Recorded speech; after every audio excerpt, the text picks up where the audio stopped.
From Japan to Korea, the Air Force flies 3,000 UN paratroopers for an unusual practice drop behind combat lines. In wintry weather near Taegu, the moment nears.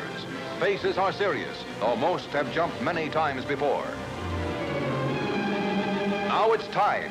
Armed men pour through the door on the side of the aircraft, and also from the other planes taking part in the huge exercise.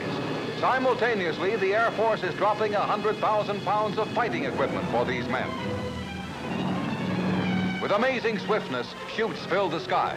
Surprise and speed are the keynote of airborne operations, and the drop took less than 2 hours. The dispute between Britain and Egypt over British occupation of the Suez Canal region remains deadlocked, and the crisis in Egypt grows steadily more grim. In the Suez Canal zone village of Abu Ghamus, Egyptian police reluctantly aid the Tommies in a house-to-house search for contraband arms and ammunition after British troops have been fired upon from this town. Mine detector crews hunt for buried weapons. Most of the male population of Abu Ghamus is rounded up for questioning.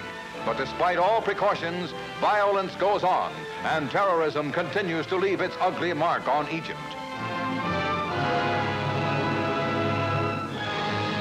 To New York come 2 Czech trainmen who crashed through the Iron Curtain at gunpoint in their train to seek freedom in the West. DP and refugee committees have brought them and their families to America. Engineer Konvalinka steered his train to safety in the U.S. zone of Germany after smuggling his wife and children aboard. Aiding the escape were Karol Truska and his family. The unplanned result is asylum in America. In Hollywood, Doris Day opens the Marines' Toys for Tots drive to bring Christmas happiness to thousands of underprivileged children. The U.S. Marine Corps Reserves launches the campaign with the star of Warner Brothers starlet, Doris Day, as honorary chairman.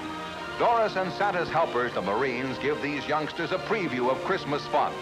Doris asks the Marines and everyone else to help publicize the drive through newspapers, radio, and theaters. So turn your toys over to Toys for Tots and make some child happy this Christmas.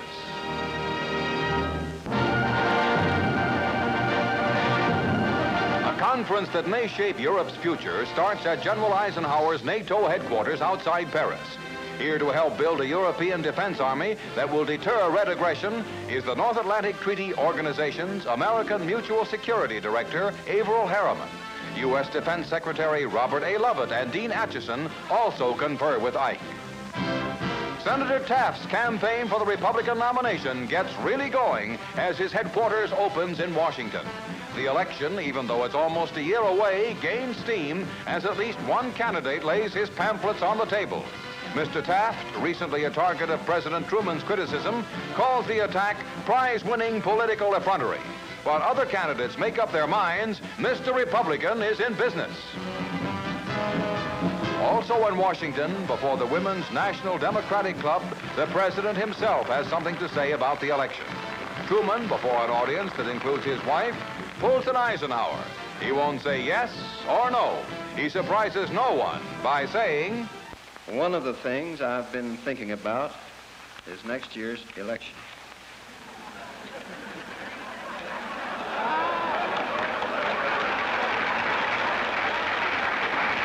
I'm not going to make any announcement about who the candidate will be.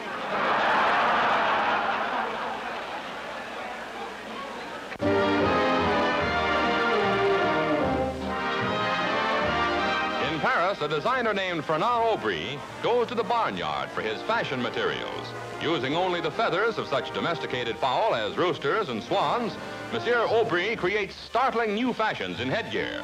He considers them something truly worth crowing about.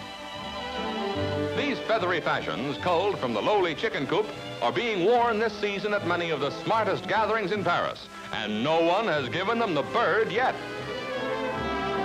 Speaking of birds, watch this birdie. When a Parisian lady asks her husband for one, he yells, "Fowl!"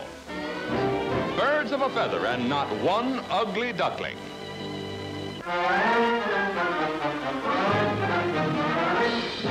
In Honolulu, Sandy, captured only a short while ago swimming off California, takes up civilized customs. These girls have spent all their lives in learning how to hula, but Sandy picks it up within a few minutes. He wants to be a full-fledged Hawaiian. The hula over, Mabel takes off to go swimming and heads for Honolulu Bay. But Mabel doesn't swim as well as she hulas. Trainer Homer Snow sends Sandy in after Mabel. Will Sandy make it in time?